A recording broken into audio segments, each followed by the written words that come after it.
Good evening. We cannot start the show without looking at the top 40 index. This is the weekly graph, and we've previously have spoken about the head and shoulder formation. Left shoulder, massive head, and then the multiple right shoulders. However, this week, the top 40 index changed the 40-week moving average into a support, which weighted at 48,763. And this upper band of the shoulder weighted at 48,770. And when that changed into a support, the warning formation became obsolete. So we can assume that the long-term sentiment towards the top 40 index has now changed to positive. The first sign of technical weakness will only be there below 48,400 again, and obviously the 40-week moving average. I cannot not look at the Rand before we look at the requests from our viewers. And the Rand is technically caught within this falling wedge. We can see it's quite a strong level, and when it tested it yesterday with the budget speed, it went as high as 14 Rand 37 and strengthened again. Technically, only when this level of 14 Rand 20 changes into a support again, we can see weaker levels on the Rand. The 40-week moving average of the Rand is waiting at 13 Rand 94. So we can assume that the long-term sentiment towards the Rand will be negative or weaker as long as that 40-week moving average remains a support. Technically, we can only see the Rand strengthening again when that level of 1394 changes into a resistance. The first one I want to have a look at is AECI. That was a question from Wilhelmine. AECI is caught within this massive descending channel. And we can see that the lower shadows on the candles are hinting that there are buyers who nibbled and started to accumulate this share in weakness. This descending channel will only be confirmed when 90 Rand 90 changes into a support. And we know that the target of the descending channel is the width of the channel.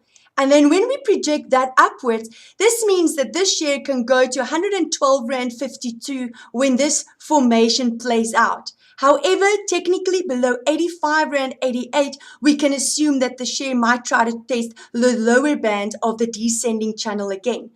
The long-term sentiment barometer is waiting at 98 Rand 44, and that is our very well-known 40-week moving average.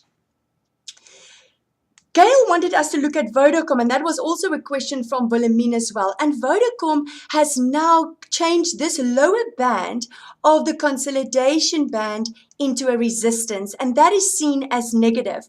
Last week, it tested the band and retraced from it, and we can see that this candle is fighting that lower band. Our first sign of strength will only be visible when that level around 117 Rand 40 changes into a support. And this possible hammer candle will be confirmed as a positive candle when the next candle is a bullish candle. We know that a hammer candle can either hit out and prepare the share for new lows or prepare the share for higher levels. But the next candle will be the confirmation candle of what this share might be doing. Next level of strong resistance that needs to be overcome is waiting at 120 Rand and 6 cents. And then obviously that 40-week moving average that is waiting at 127 Rand 30. We can assume that the momentum to the bottom will continue again when the share changes 112 Rand 50 into a resistance. Our stochastic indicator is nicely oversold on Vodacom on a weekly graph. That means the probability of a share to reach for higher levels is more likely. So Gail and Wilhelmine, if you want to nibble on the share, do so above that upper band, waiting there at around 117 Rand 55, stop loss 112 Rand 60, target 122.88, 40-week moving average 127.01, and if you're really in the pound seats, it will be this upper band waiting at 34 Rand 24 of the consolidation base. Coronation is also a share that has kept a lot of investors in tears for a while.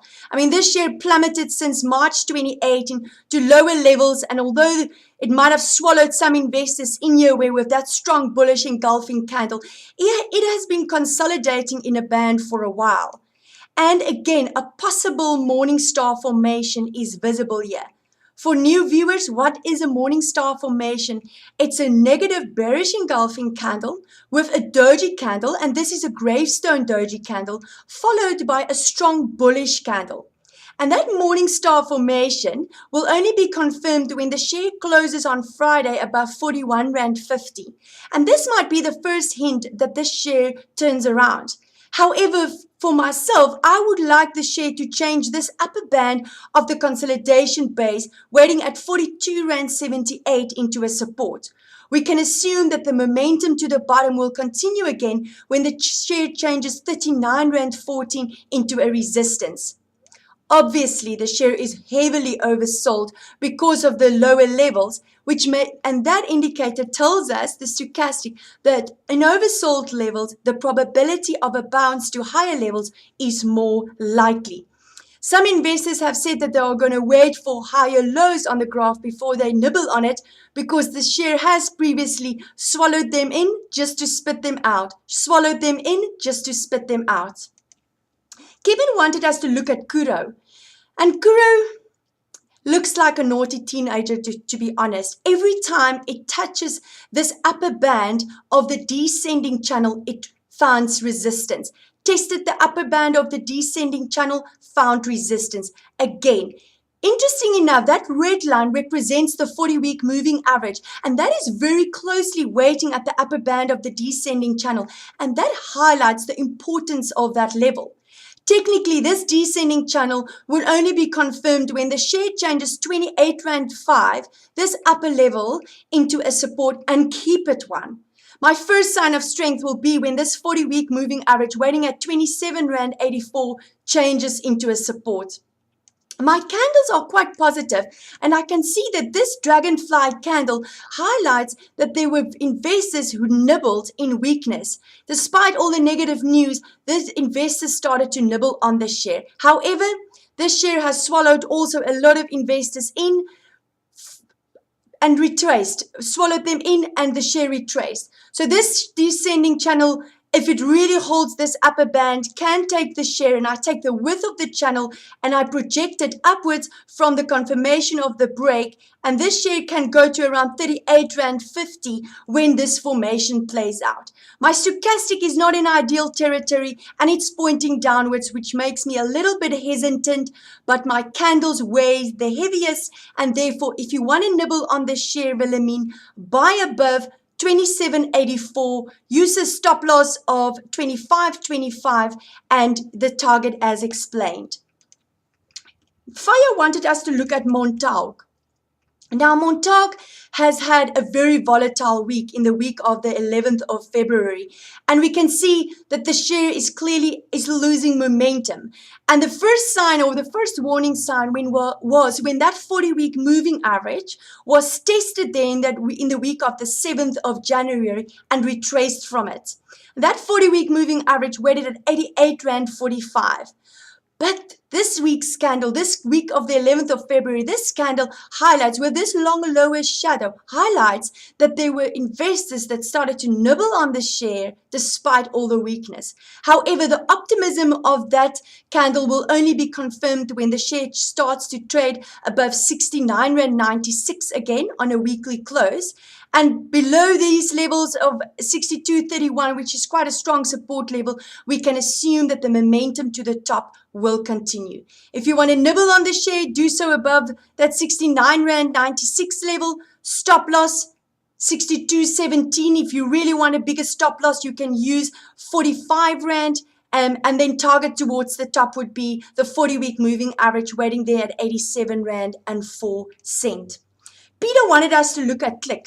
And I know quite a few traders and investors really likes this share. But however, the share is caught within a symmetrical triangle in an upper trend, which makes it a bullish pennant. However, we can assume that the trend to the top will continue only when this upper band of the triangle formation waiting at 196 Rand 28 changes into a support again. Then we can assume that the long-term trend towards higher levels will continue. If the share changes this lower band, waiting at 174 Rand 15 into a resistance again, we can assume that the loss of momentum will continue to the bottom. The 40-week moving average, the red line, has already changed into a resistance, which makes me a little bit nervous about the share. But we know that a bullish pennant is a strong continuation pattern, and if the share can find more buyers, then maybe this overall uptrend might continue. Below this level, warning; above it, optimism. But have a look at that 40-week moving average. That is your key for long-term investors. Belinda wanted us to look at Discovery. And I know a lot of investors, have had that share for a while and was really disappointed when it started to plummet around March 2018. And ever since then, it could really not reach for a record high again. But Discovery almost looks like a mirror image of Klerk's. There's an overall uptrend, and now it's caught within this symmetrical triangle, which makes it a possible bullish pennant. But then it has to change this upper band of that triangle into a support, and that is waiting around 163 Rand 91. And when the share changes this lower band at 140 Rand 65 into a resistance again, we can assume that the loss of momentum will continue. Again, for long-term investors, the 40-week moving average is your key, and that level is waiting at 158 Rand 93. If you want to trade it, do so above 145.98, stop loss 140 Rand 80, and possible levels and target to the top, the 40-week moving average. Bullish pennants are continuation patterns, and the formation will only be confirmed at that upper band. But I know some traders want to preempt it, and you can use your candles to get good entry levels, and the shadows or real bodies, depending on how big your risk profile looks like, you can use those as stop losses.